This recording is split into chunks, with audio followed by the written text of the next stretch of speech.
How you going, guys, and welcome back to another episode of What You Do for a Crust. With us today, I'm very excited. Thank you very much for giving up your time. We have Clint Ray, real estate agent from Adelaide Hills Real Estate. G'day, Ed. Thank you very much for being here. No problem. I always give people warning for the intro music because it can be really loud in the headset, so I hope it wasn't too bad. Thank you very much for being here. Thank you very much for giving up your morning because I'm really appreciative. I know your time's extremely valuable. In good fashion, we'll get started with our Fast Five and then we'll go from there. So, real estate agent, I mean, such an important sector at the moment. What are the pros and cons for being a real estate agent? Yeah, sure. Pros, I think, of being a real estate agent, for me anyway, are just being able to work in the community. I think helping people find their home. It's such a large asset that people spend so much time in. Yeah. Being able to work within the community to help people find a home, but and also sell their home. It is a journey. It's not always smooth as much as we set out and have plans in place to make it smooth. It certainly can be a bumpy road at times. So being able to just guide people through that in the best possible way is probably what I enjoy the most. It's quite rewarding in that sense. Financially, there's a reward that comes with that as well, which is also, I think, a pro. It's commission based. Yeah. So. Oh, that's the work phone. I was going to say, you're an important man, so There very fair. We should have covered that off before. No, that's fine. Absolutely fine. Happens all the time. And I get it. You need to be on your phone, so it is what it is. So, yeah, I think that they're probably the main pros for me.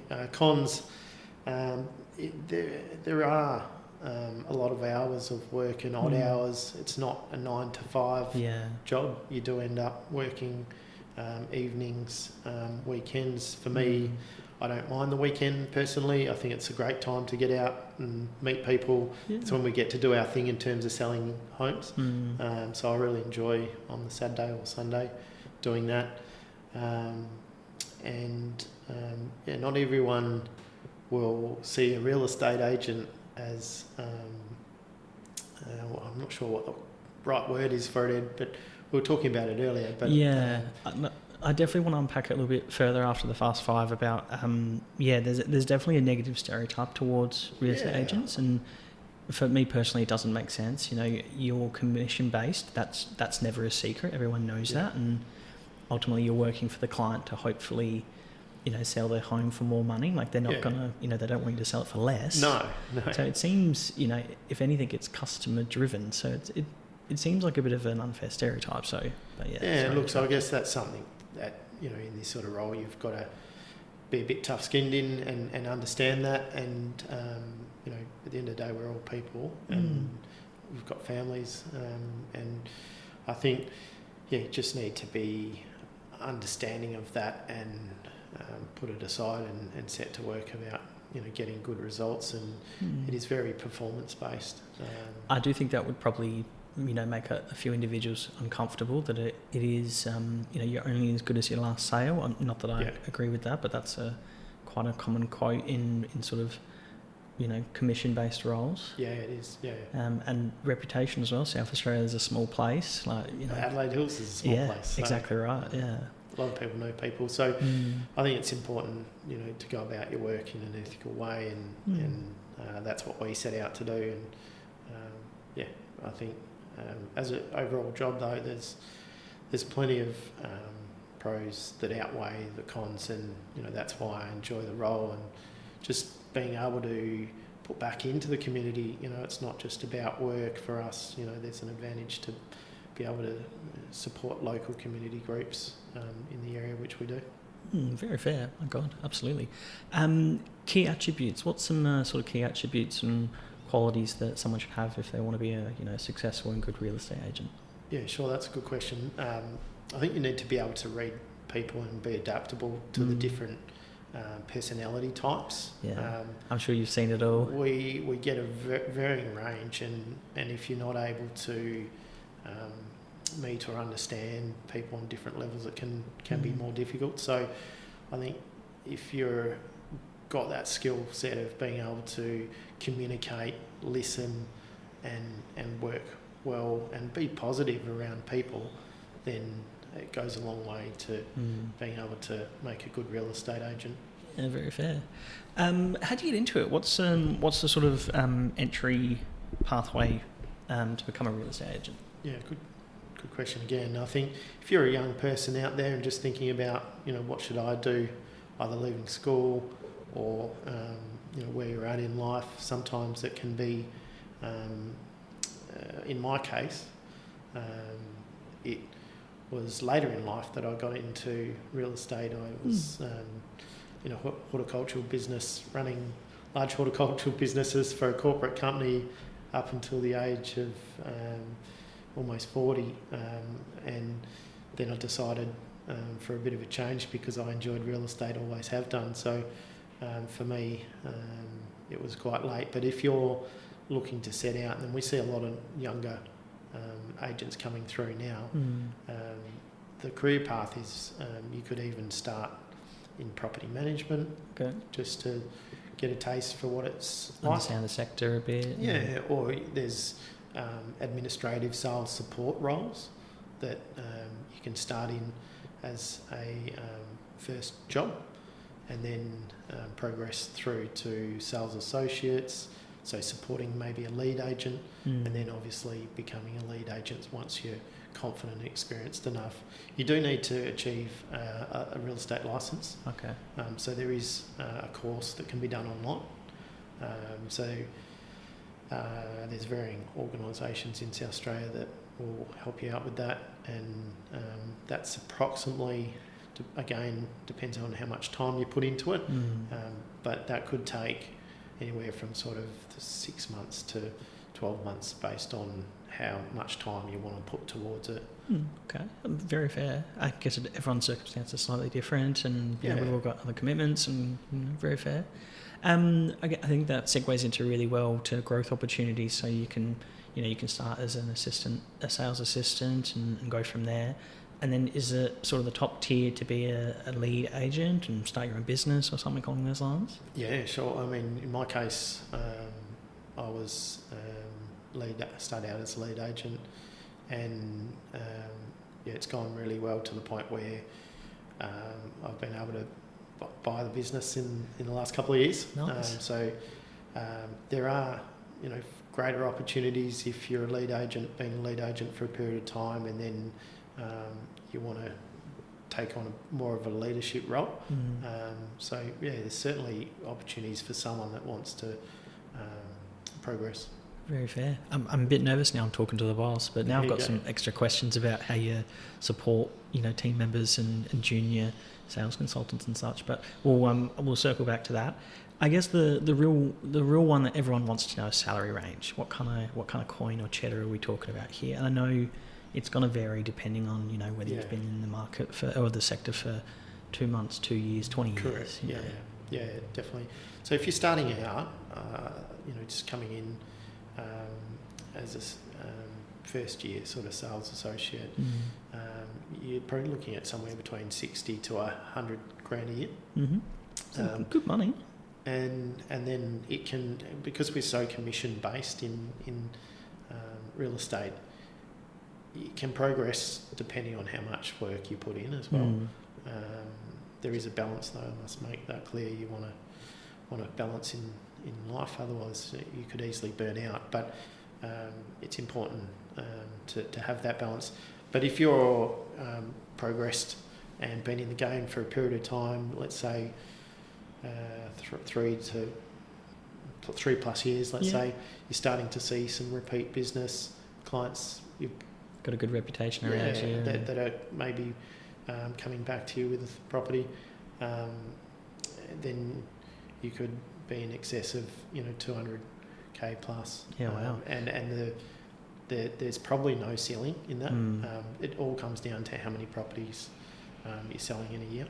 What's the level, I guess, of the grind that you're doing and whatnot? There must be a limit, I guess, to however many homes you are trying to sell, whether it's homes, units, properties, all those kind of things. I'm sure there is a limit, I guess, depending on there's only so many hours in the day. Yeah, correct. Yeah, very fair. There is, but I guess that's where, and I found this quite quickly. I was lucky enough to find it quite quickly that you need support around you. You need good people to support you to be able to sell and service the clients well. So that's when you can start to build a bit of a team. So you're not just working by yourself all the time. You're working with some good people around you that can support you and your team to be able to make sure that you achieve and service our clients like we do. I think it's important to make sure that service is there right the way through to the end of the sale. So very fair. So that's our fast five done. Pressure's off. Circling back to the stereotype for real estate agents, can I ask you, why do you think that is? You know, like we said before, there's so many other roles out there that are commission based. It's not hidden. We know that real estate agents are working based on commission. You know, we want as much of a sale from the home as possible. Why is there the distrust, I guess? It seems really bizarre. Yeah, look, I think there's a couple of reasons. I think historically the role, the job has that attached to it. I think there's not every agent is the same personality type, and potentially there's some out there that you know, when you get different personality types, whether it's buyers, agents, things don't click. So it is an emotional decision for buyers and people in general selling their home. It's their largest asset generally, and so it is a stressful time. And I think you know, when people probably scrutinise the work and the way that things are done quite closely, because it is so important in terms of their sale of their home. So I think it just, it's something that's probably a little bit historical, a little bit behavioural from others that are out there. But I would say to people out there, not every agent's like that, and judge people, an agent, on face value when you meet them. And take it from there. And at the end of the day, you want to be on the side of the agent if you're trying to buy the home, it's working together, get a smooth and excellent outcome for you if you're trying to buy, so that you get a good experience out of it. Yeah, very fair. It is like almost a partnership kind of thing. Realistically, you know, you're working along together. Certainly, if you're selling and you're you know, working with the vendor or the owners of the home, it really is a partnership through that wholesaling process. I always try and think of you know, when you're looking at a role, or you're looking at a position that maybe has a bad stereotype, that, you know, like, you're a human being, you know, you still need to put bread on the table, you're a family man, you know, you've got people depending on you. It is a job, you do need to get paid. Yes. And it just, and I can understand the hesitancy. Like you said, it is the biggest asset people are most likely going to buy. You know, it's a lot of motion around a home. Yep. So, I mean, it makes sense that you want, you know, it to be in good hands. But, yeah, it just seems like a bit of an unfair, you know, bias, to say the least. Can I ask you a bit of a personal question? Sure. I'm curious if, and I don't know how often you'd see this, where, you know, say you've been approached to sell someone's home, and their expectation of the sale is way over the financial cost or price of what, you know, what they're expecting to get. You know, say it's a $1 million home and they want, you know, 1.8. Yeah. How do you have that conversation? Because, you know, they're coming from probably the avenue of all the work and effort they've put into the home, or the renovations, or you know, like, they've got a emotional attachment to it, or, you know, it's got quite a lot of personal value to them. Yeah. And, you know, you might be like, well, it's just, well, I'm sorry. It's like, how do you have that convo? Yeah, it's not an easy conversation to be had. And in saying that, I think with the way that we go about determining pricing with vendors is presenting data. So if you've got comparable sales on the table that are at, you know, $1 million and they're at 1.8, it's probably just asking some questions as to why they believe it's there, and talking about some of the properties that are on the table, to hopefully be able to you know, come to an agreement where the property sits. And look, not always.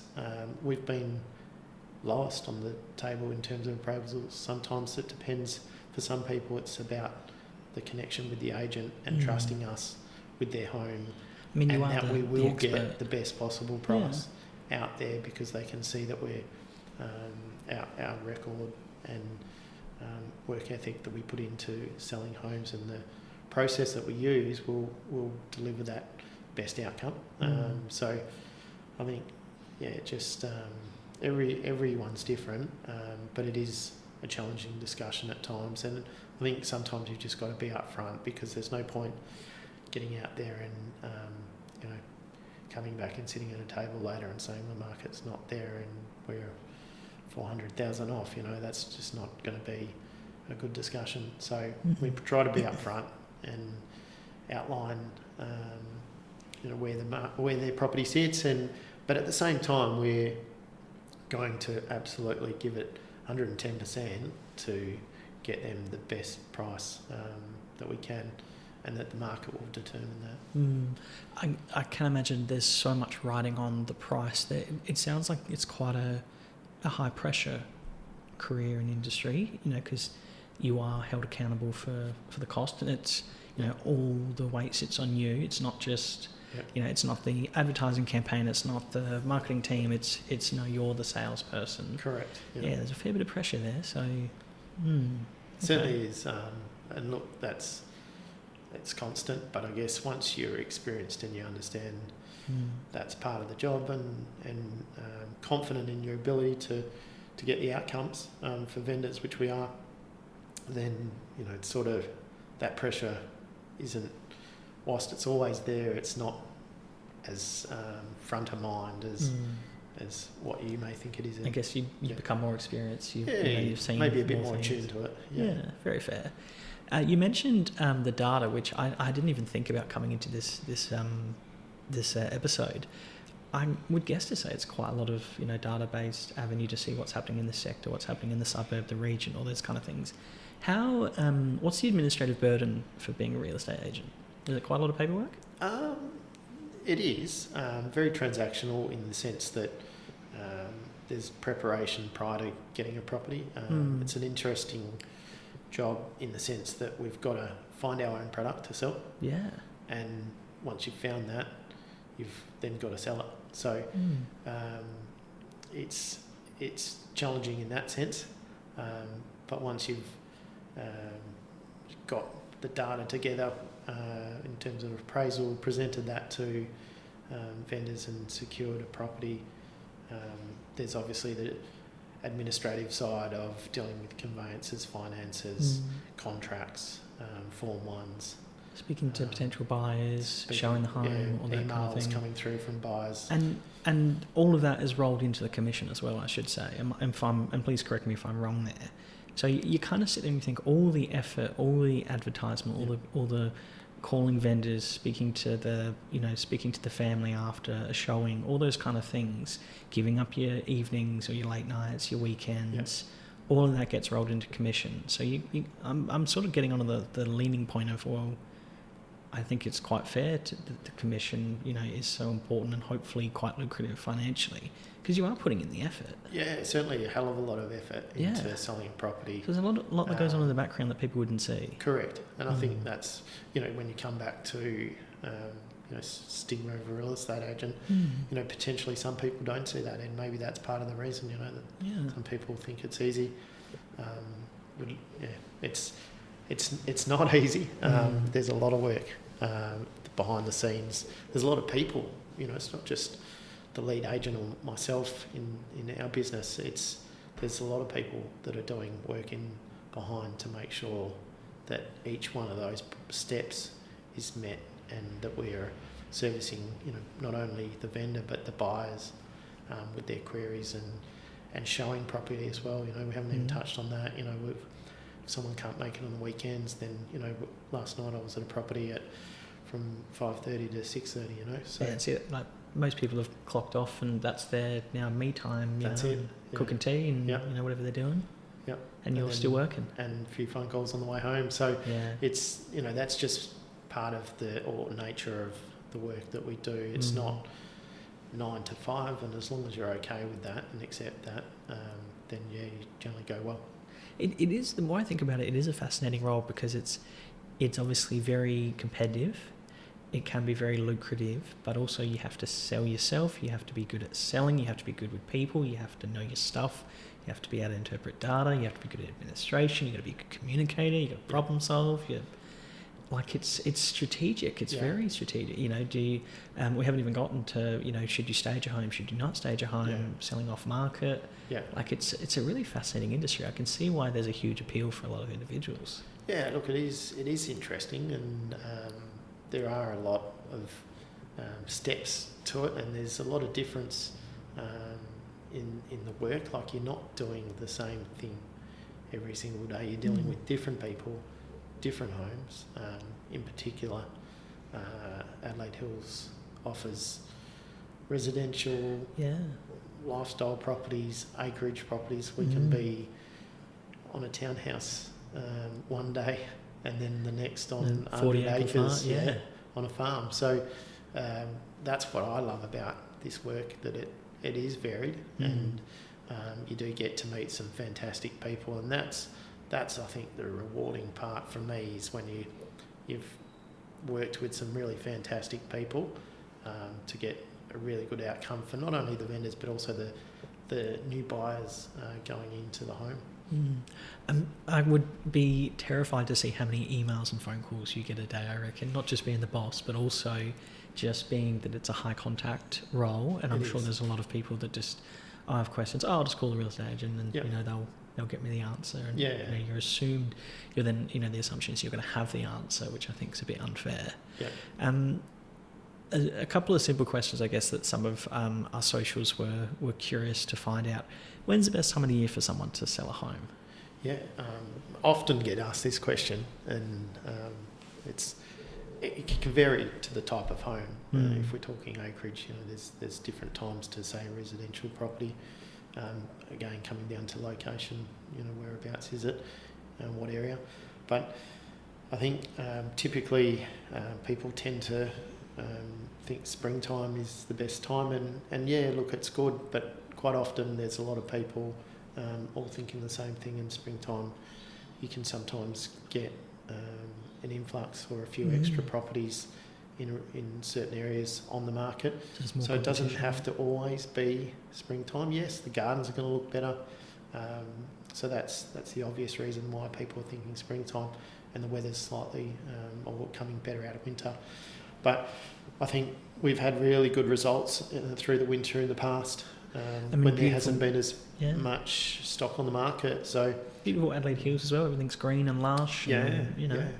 So I think it really comes down to the right time, and some people have varying demands as to, or necessity as to when they need to sell. But if you do have the luxury of deciding, I think it's just best to chat with your agent to make sure that they're providing you the advice as to, you know, relevance to your property and your area that you're living, to get the best time to sell your property. Very fair, very fair.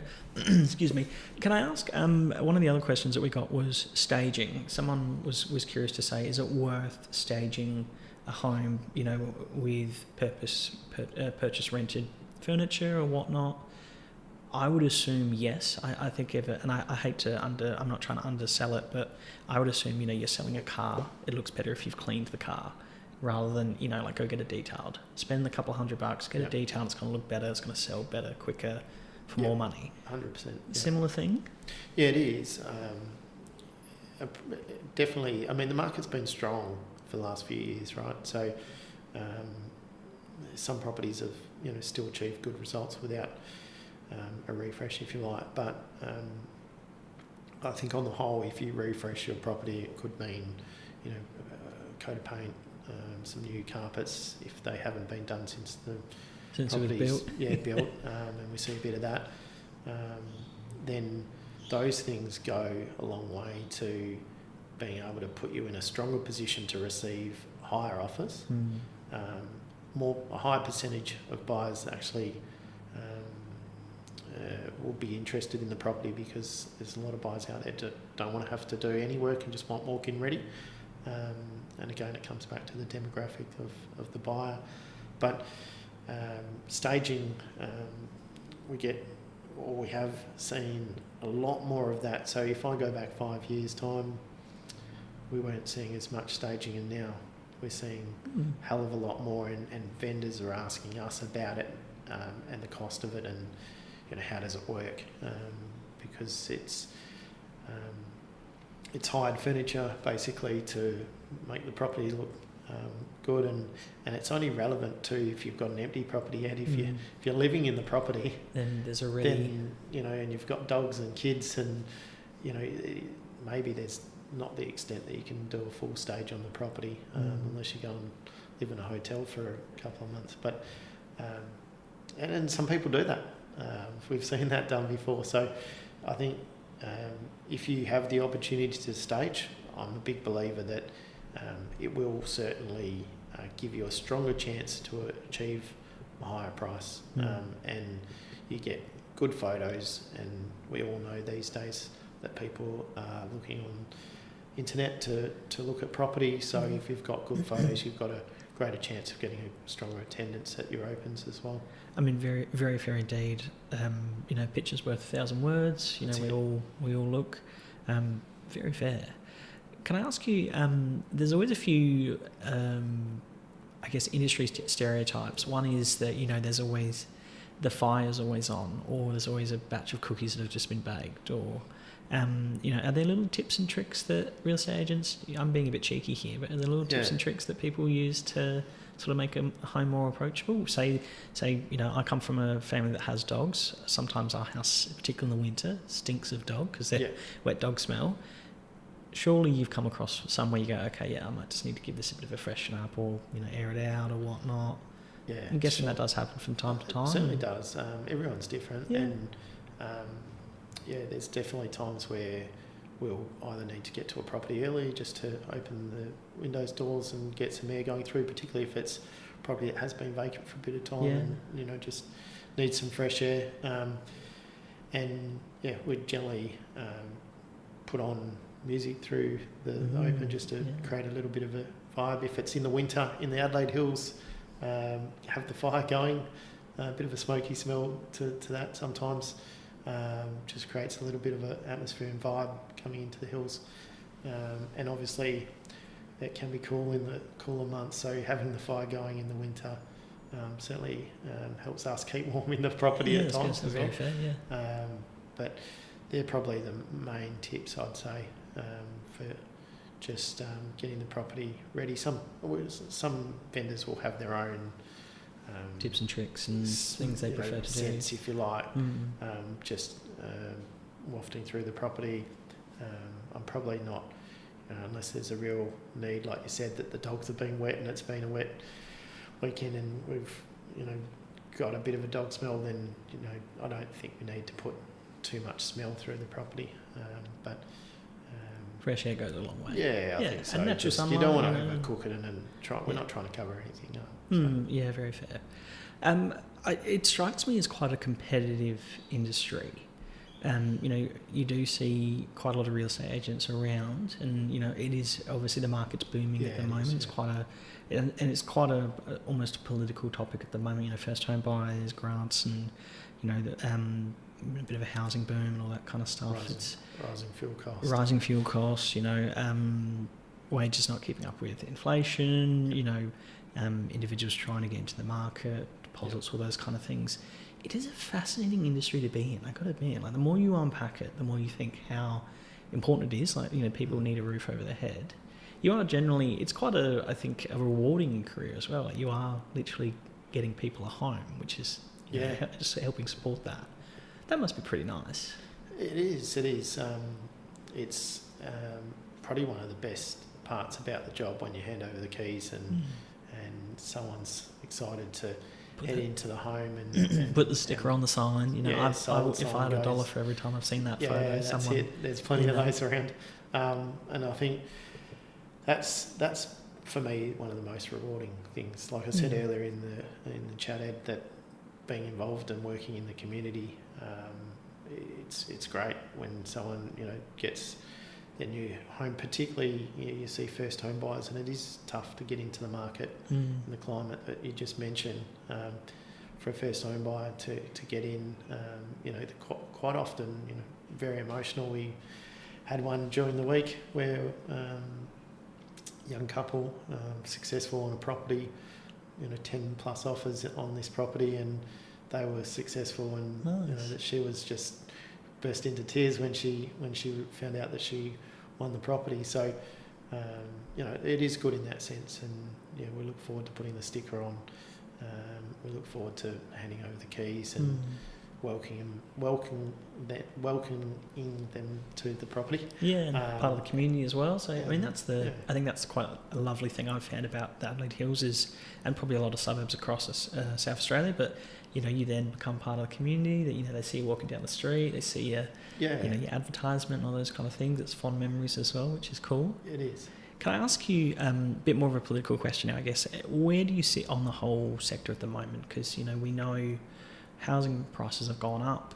I couldn't tell you what the average cost of the first home is these days, but obviously, since COVID, prices have gone up.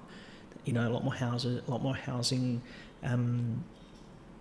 or just houses in general, I should say, are being built, and it seems like there's, new developments everywhere, and it seems to be quite an interesting time in the sector. Yeah, it certainly is. I think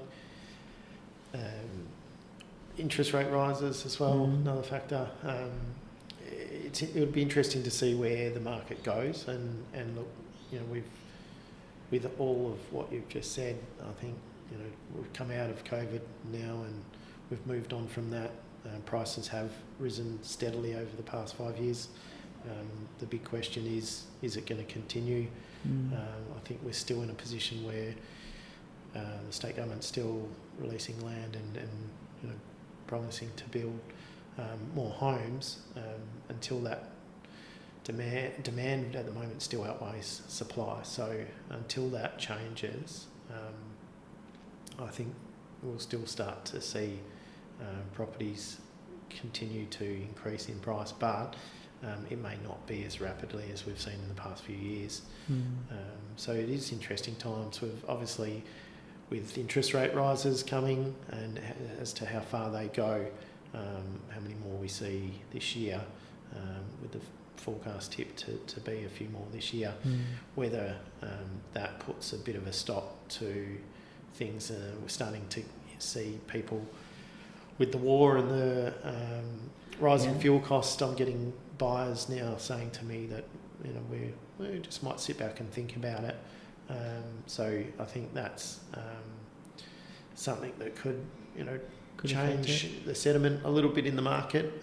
But there's still strong demand out there, Ed, and the weekend just been for us was a really good attendance across the board at a lot of our properties. And I just keep thinking back to this one where we would have had 75% first home buyers attendance. See, that seems to go across against sort of a lot of the, and this might be just social media or news, and it might be false or absolutely wrong, but there's a lot of articles and publication at the moment that there's less first home buyers because of they need a larger deposit, they need a larger mortgage. Very difficult now for a single household income to be able to afford a property and all those kind of things. And there's always going to be different avenues, and there's always outliers and that kind of thing. But I mean, we're always going to need homes. We're always going to need houses. It's the standard kind of thing. It just seems to kind of make sense. I always remember being younger, and I can't remember who told me, like, buy land, they're not making any more of it, kind of thing. Yeah. So interesting, very, very interesting. I'd be curious because obviously, we're in the Adelaide Hills. That's a hell of a region to cover, and like you said, the differences between a townhouse to then a 100-acre property. Like, I'm just trying to think of your knowledge coverage must be massive, because that's big differences. You're talking something that might be fully off grid compared to something that is fully efficient and is a brand new home compared to a 40-year-old farmhouse or something like that. Yeah. What's the most interesting property you've sold? Oh, gee, that's a bit of an sorry. That's a good question. And I should reference listeners, there's no prep in regards to these questions, so I'm just absolutely putting you on the spot. So I'm sorry. There's been a few properties, Ed, so I'm having to think back. But most interesting property sold. Because I know there's a lot of homes in Adelaide Hills. There's, particularly there's some very, very fancy and quite luxurious homes, and then there's 2-bedroom townhouses or 1-bedroom apartments. So the scale is massive. It is, and I think probably for me it was only just last year actually, just after the AFL Grand Final, this one, and it was a local home here in Mount Barker. Well-known home. It was a Christmas house, if you like. Oh, yeah. So they did Christmas lights every year, have done for the last, say, 20-odd years. And it was fully decked out, by far one of the best homes in the area. So everyone knew that home. Beautiful character home, decent size allotment, and testament to the owners of that property. They'd put a lot of love and labour into this particular property, and it was really an entertainer's home. And just due to the fact that they were so well known in the area for their Christmas lights, it made the Channel 7 News straight after the AFL Grand Final. So we had a little segment there. That's cool. On Channel 7. So that was probably the most interesting home that we've sold at late, and fantastic result that came from it. Great vendors, excellent buyers, and the relationship with both of those on selling and buying is strong, and we're still in touch with both parties even post sale. So great outcome for them. But just even when you look at that property, it was just an amazing amount of work and love and labour that this fella just put into his home, and to see the final outcome, it was quite emotional for them. Nice. Sounds definitely like something that's stuck in your mind, and will be a good experience for a long time, or a good memory. Yeah, definitely. Yeah. We are getting close to the end of our time. We've got probably about another 5-10 minutes. If I'm a new home buyer, if I'm a third home buyer, whatever it might be, what's something that I should be asking a real estate agent? Should they be coming in? Do they need to make an appointment? How does that sort of... I guess what I'm asking is, what's some good tips and tricks that individuals that are thinking of selling their home or thinking of buying a home, should they be emailing, calling, walking in off the street? I got to admit, not that I'm looking at the moment, but I love to walk past a real estate business and look at all the homes for sale and look at the prices and look at what's on the market, and it's just lovely to look. It just really is. Yeah. What should someone be doing if they're sort of umming and ahhing about either purchasing a home or selling their home? Yeah, sure. I think if you're thinking about selling your home, I think it's a really good idea to talk to us early, so that we can actually work with you to help you prepare your home. Some, depending on the home, obviously, but some people need time to find their next home as well, and aren't sure how to go about that. Figure out what suburb they want to live in, or are they downsizing, are they upsizing? That's it. Yeah. And do you need to sell that home to get to the next? Can you get finance to make it? Or, are you in a stronger position, don't require finance? But all those things are factors, particularly if you're trying to make, sell your home and get to the next. Can be very challenging in today's market, where it's so competitive that vendors aren't necessarily as responsive to subject to sales. So there's tips that we can give you to prepare your home. There's tips or guidance, and certainly not financial guidance. We're not financial advisors by any means, and making that loud and clear. But certainly we can guide you in the right direction as to how to go about putting yourself in the best possible position for buying your next home as well. So it's a bit more than just sometimes selling your home. So talking to us early, I think, Ed, is the key. Give us a phone call, drop into the office, or an email, varying methods that everyone uses, and make an appointment is probably the key, so that we can advise you on little things that might just help you get a better outcome when it does come to selling your property. And if you've got time to prepare the property, which is why I like to talk to people early, then it's not such a rush when you do need to do it. And for a lot of people, if they've been in the home many years, they've got quite a lot of stuff.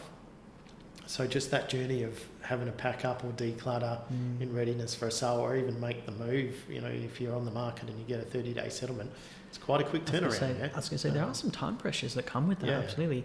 And I'm obviously an absolute idiot when it comes to this, but you presume if you're buying a home, that means that you've either just sold one, you might not be a first home buyer, so there's a transition period there, and it's a lot of moving parts to navigate. It is. So there's nothing, they're not on the hook if they come and book an appointment to meet with you and chat and there's ask some questions. No obligations when we come out. It costs nothing to get an appraisal from us. Sounds like a win-win.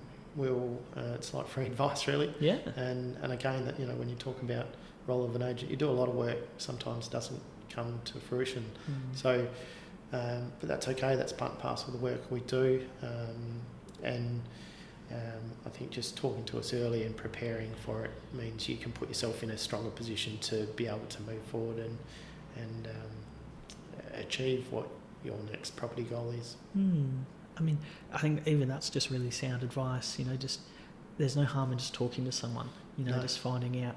Yes, you're commission based, or yes, the sector is commission based, but you're not getting billed. It's not like speaking to a lawyer and every 7 minutes they're charging you, or 11 minutes or whatever the deal is. No judgment to lawyers, but that you can come in. You guys are approachable. They can walk in, and you're not immediately on the hook. I think some people feel intimidated to a certain point because it is a big deal, and it's a lot of money we're potentially talking about, and it's a confusing process. So I think I can imagine you've got to have you've got to be approachable, but also there has to be a level of trust between the individual and the real estate agent, whether you're buying or selling. Yeah, definitely. I think it's important to select an agent that fits for you, often people will see 2-3 agents and make a decision from there. Obviously, we'd prefer just one and it to be us. But the nature of the work is competitive, so we understand that. Finding the right fit for you, that you feel comfortable, that you can work with that agent to get the honesty and trust that you need to be able to go through that journey of selling your property is probably the key. Sometimes people get focused on other things, as we talked about earlier, highest price appraisal or lowest commission, things like that. I think the best outcomes are often found when you've got that good connection and trust with your agent, and that's probably the key to, or foremost, the key to getting a nice, smooth process when you're selling your home is agent selection. Can I ask you, this is a question that's just popped into my head. I remember when my wife and I were looking to purchase our first home, we found a lot of competition from interstate competitors, from a lot of individuals that I think we got outbid by a couple of individuals who just sold their $2 million townhouse in Sydney, and $1 million home for them was nothing because they were like, easy done. And I remember they weren't subject to finance or a building inspection, which made me a bit nervous, being a trade background. But are you finding a lot of interstate? Because Adelaide Hills is a beautiful place to live. It's green, it's open space, the air smells fresher, it's just nice. It's a really lovely place to live. We certainly we are seeing still interstate buyers coming into the market. Maybe not as much as the COVID times. I think we saw a lot of family returning home in those years, and just having a rethink about life in general. And we saw a lot of people coming back in from interstate. And you're right, and it'd be interesting. I'm not sure how long ago that was, Ed, but definitely a few years back there was probably more interstate activity. But there's one thing I do notice: we still get interstate activity constantly in the Adelaide Hills. Whether it be acreage property or newer residential properties in some of these new subdivisions that we're seeing around the hills. So investors now are starting to, interstate investors, a lot of those about at the moment in varying areas. So, I think it's always going to be there, but to what level is probably the key. And I think probably when you were talking, it was probably some time ago now.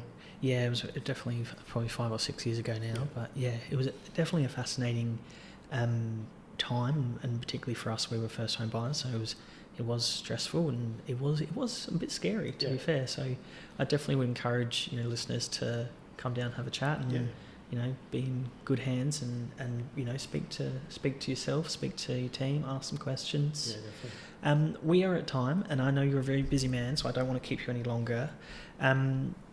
Quick plug for the business. I mean, a cheeky plug. Can we say the address? Can we say the email address? Yeah. I mean, your call, really. Cool. 34 Gawler Street. Mount Barker is our office. Adelaide Hills Real Estate's been a family-owned business for the past 25 years. Nice. I love family-owned businesses. And we're really proud of where we've got it to today. We're excited about what's ahead for us. We are in a position of growth, and we're looking at growing both our property management and sales side of the business. So if you are thinking about real estate and you want to consider it as a career, by all means, encouraging people to reach out. Can make contact on admin@ahre.com.au, and by all means go and have a look at our website as well. Nice. You guys, it is a beautiful office. I got to admit, you're right next to is it the Old Town Hall? We're part of the Old Town Hall. It is stunning, and we're in a really nice office here as well. And right next to the Barker Hotel, and on the main street, with a lot of historical buildings around us. So it is a good place to be. Very central to the Adelaide Hills, and we do get to travel, far and wide through the hills, which is exciting, and meet so many different people in the community. Very fair. And not to butter you up, but when I walked into the office this morning, I was greeted really, really lovely, and it is a lovely space to walk into. And so I think listeners, if you are interested in potentially buying or selling in the Adelaide Hills, come on down, and thank you very much for your time. No problems. I know we've given you very little time for prep, and very much appreciative of your honest and open answers. No problem at all, and thanks for having me on, Ed. No worries at all. Cheers. Right.